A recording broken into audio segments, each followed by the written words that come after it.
Penyesalan apa dan apa yang diimpi-impikan oleh si mayit yang berikutnya ketika dia telah terbujur kaku di dalam kuburnya. Allah kemudian menerangkan kepada kita di dalam surat Al-Furqan ayat yang ke-27. Ya. Wa yawma ya'uddu adh-dhalimu 'ala yadayhi yaqulu ya laitani ittakhadtu ma'ar rasuli sabila.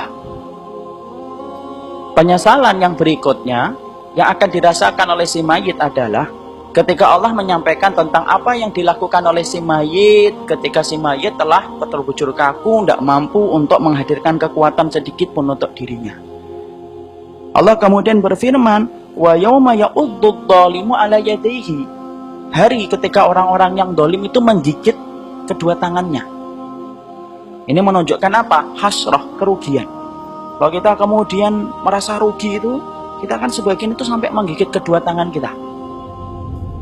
Lalu kemudian mereka berkata, yaqulu ya laitani ittakhadtu ma'ar rasuli sabila.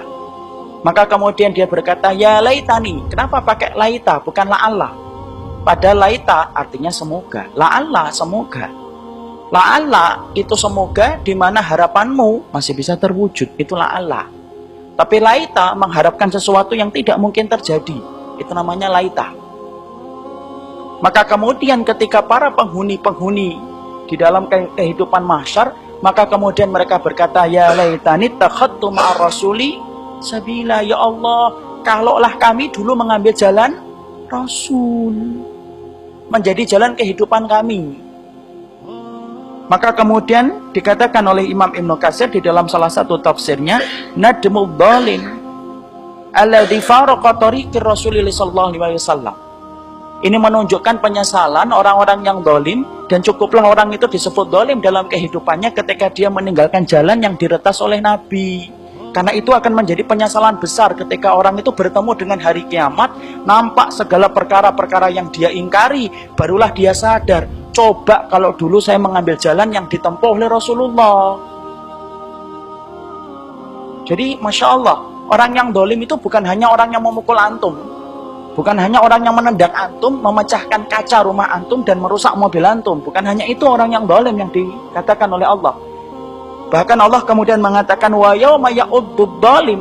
Salah satu orang yang dolim itu apa? Yang mereka menggigit tangannya dan berkata, coba kalau semoga kami itu mendapati dalam hidup kami menjadikan Rasulullah itu menjadi jalan kehidupan kami. Masya Allah.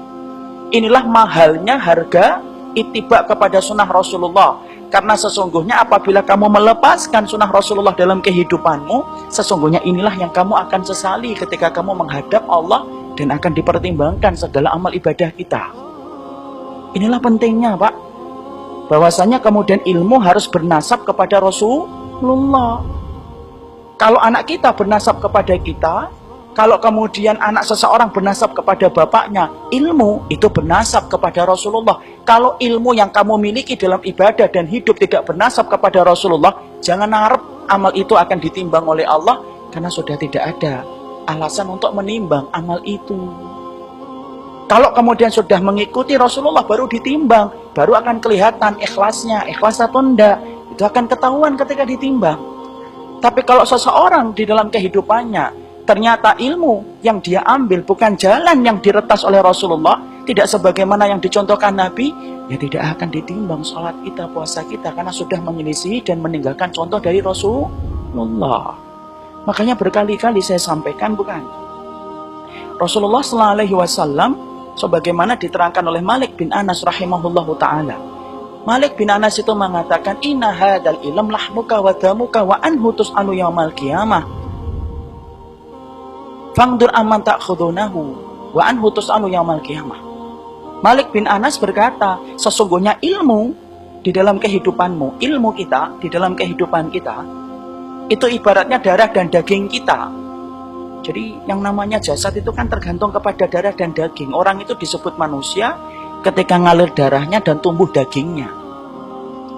Rasul mengatakan, Malik bin Anas mengatakan, sesungguhnya ilmu di dalam agama itu ibaratnya sebagaimana darah dan dagingmu. Wa anhu tus'alu yaumal qiyamah. Itu loh yang akan ditanyakan oleh Allah pertama kali. Sebelum Allah bertanya tentang semua ibadah kita, Allah tanya dulu ilmu. Dan kalau disebut kata ilmu, apa artinya? Imam Ibnu Rajab berkata, qala Allah qala Rasul. Perkataan Allah dan perkataan Rasul.